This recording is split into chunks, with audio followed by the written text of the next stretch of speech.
And thank you, Professor Debecker, for that insightful and interesting talk. Pretty sure that the audience would have a great time learning through different preparative techniques for heterogeneous catalysis. So we have a lot of questions coming in from our audience today, and without further ado, I take up the first question for you. So Professor Debecker, one of our attendees would like to know what are some of the critical operating parameters like pressure, temperature, humidity, or precursor concentration that most strongly influence the textural properties of the resulting catalysts? Yes, that's an excellent question. So the textural properties of the material in the first part that I showed in aerosol-assisted soldier process is mostly governed by the surfactant you choose. You can choose surfactants that will create smaller pores, larger pores, etc., etc.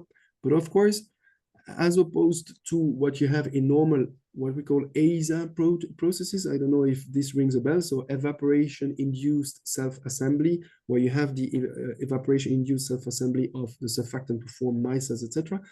This has to happen very quickly. So you have to have the formation of the micelles very quickly before the oxide is being built around it. Otherwise, you make a kind of stone without porosity with the surfactant that is floating around. So it is essential that the kinetics of the ASA process goes faster than the kinetics of the polycondensation of the oxide. And in that sense, you have to play with, I have to be honest, this is empirical. We just try and find the right conditions. I'm not saying that we model that and we master that completely. But in essence, we have to make sure that we use the right parameters. For example, if you use a solution, a precursor solution that is too reactive, that reacts too fast, well, you form the oxide very quickly during droplet drying, and the surfactant does not have the time to arrange into micelles. So you have to play with pH, you have to play with precursors concentration. You can play with the temperature of the heating, the gases in which you're going to dry that. You can play with the humidity of those gases. If you have a very dry gas, it goes faster. You can play with the nozzle if you use a spray dryer, smaller droplets, bigger droplets. So all these kind of things, and in essence, making sure that the organization of the surfactant goes faster than the formation of the oxide. Thank you so much for the response. As we talked about spray dried particles, there is one query related to that. So one of our attendees would like to know, like, do you observe any significant defect formation or polydispersity in those spray dried particles? And if so, how do you try to mitigate those issues? Okay, I'm not sure to understand to be sure. I'm not sure about what defects would be here, but if you're talking about a sphere that is broken or something like that. So in the first part, if when I show you those nice spheres with the porosity everywhere, we see only that. So really, those are spheres. It's very reproducible. We have only that in the sample. However, what we do have is a quite broad size distribution. We have, it can be, for example, down to 50 nanometers and up to 1, 2, 3 microns. So you see it's quite broad. But by playing on the concentration of the starting solution, we can shift that distribution to smaller or larger sizes. So that's one possibility. We never tried to isolate one size fraction precisely, even though I know it's possible to do that. There are some papers around that. I can share, contact me if you want, but not from ourselves. Outside. And then for the hollow particles that I show you where we entrap the enzyme, where we use that as a cage, we do indeed in some cases find some cages, let's call it that way, that are broken or with a hole. We're happy sometimes to find them because then we can analyze the edge and the interior a bit better. But in essence, by playing a little bit try and error, you can have a synthesis that leads to only those very nice cages as I showed you on the slides. All right, thank you so much. Moving to the next question. Are these spray dried catalytic particles are suitable for use in flow reactors? If so, how do you address potential issues such as high back pressure, particularly in packed bed configurations? Yes, I think these particles are as suitable for flow applications as other catalytic particles. So what you will need to do if you want to avoid pressure drops and things like that, you will have to shape those particles, making pellets, pressing them into pellets and selecting the right size, etc. So when we use them in gas phase reactors, we do press them and take the right size fraction to avoid reactor plugging, basically, or to avoid the buildup of pressure drop. But it's not different from what you have with other catalytic powdery catalytic materials. Same story. Okay. We have so many questions coming up for spray dried catalysts. Another one related to that includes what are some of the specific surface area values that you generally observe for this spray dried catalyst? And how does these values influence their performance or design considerations? Okay, it's a very good question. I think the attendee refers to the first part of the talk, so aerosol assisted sol gel process. We typically have mesoporous materials with specific surface area ranging between 250 and up to 700 square meter per gram, depending on the surfactant that is used and the composition of the oxide that we target. This, of course, has an impact.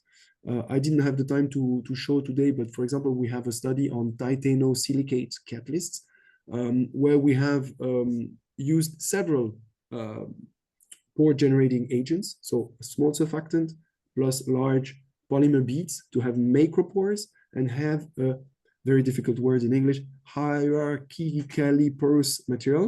Sorry, I never managed to say it correctly, but hierarchy in the porosity.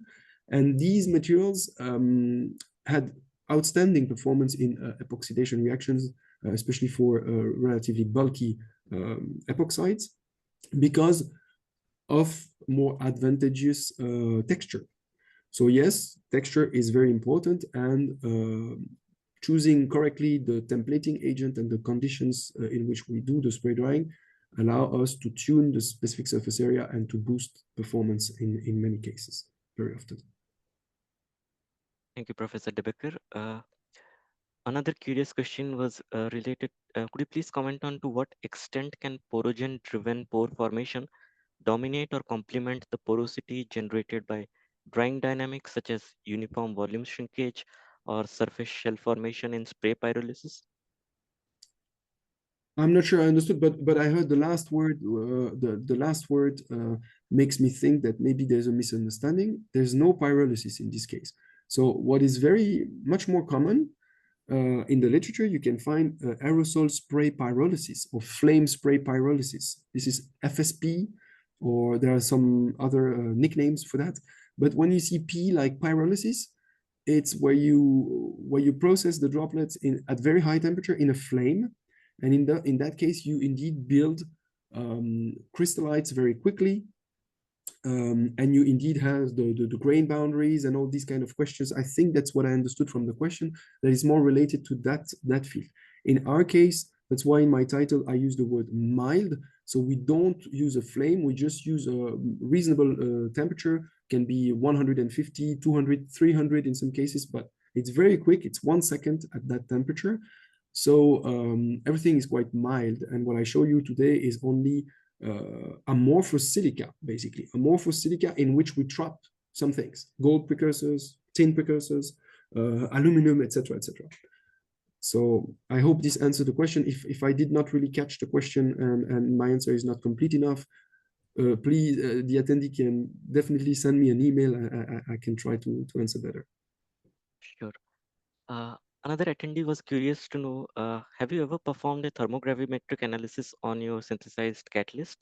If so, could you please specify the mass stability of your catalyst as a function of temperature? Yeah, I showed many different catalysts here, so it would depend on the type of catalyst, but we do of course TGA to check at what temperature we have to remove the surfactant, for example. Typically it's about 250 or 300. As I have shown, I think in the example with the gold, I showed you the catalyst calcine at 350, 550, 750. With copper, we have tried many different calcination temperature also. So what I can say is that when we target a silica-based catalyst, you can heat up quite high. You will keep quite interesting textural properties, but the metal that you want to put into your material will start to sinter more and more heavily, of course. This can be a disadvantage, but it can also be used as a trick, as a tool to choose the size of your gold or copper or whatever metal nanoparticles. So that's what we've done with copper. We have a nice study on copper-based catalysts where we did in situ XRD. And so we apply a heat treatment in the XRD and we see at what temperature we have this exsolution of the copper and at what temperature we have a sintering that goes too far, right? And then we can choose the calcination temperature there. So in terms of stability, I would say it depends on what you want to aim for in terms of metal nanoparticle size. That's mostly the key for the application is the size of your metal nanoparticles. For the texture, the size of the shape of the silica sphere, no big impact. I mean, we've never been higher than 800 or something, but yeah. All right. Moving to the next question, assuming that the substrate's contact time with the heated environment is very short, how rapidly does porosity develop during the aerosol processing? Yeah, this is related to the very first question, I think. Yeah? It's difficult to know. I have to admit, it's a kind of a black box because you form your droplets and then they go in this heating zone, and the contact time there, the residence time is about 1 or 2 seconds. So that's very short.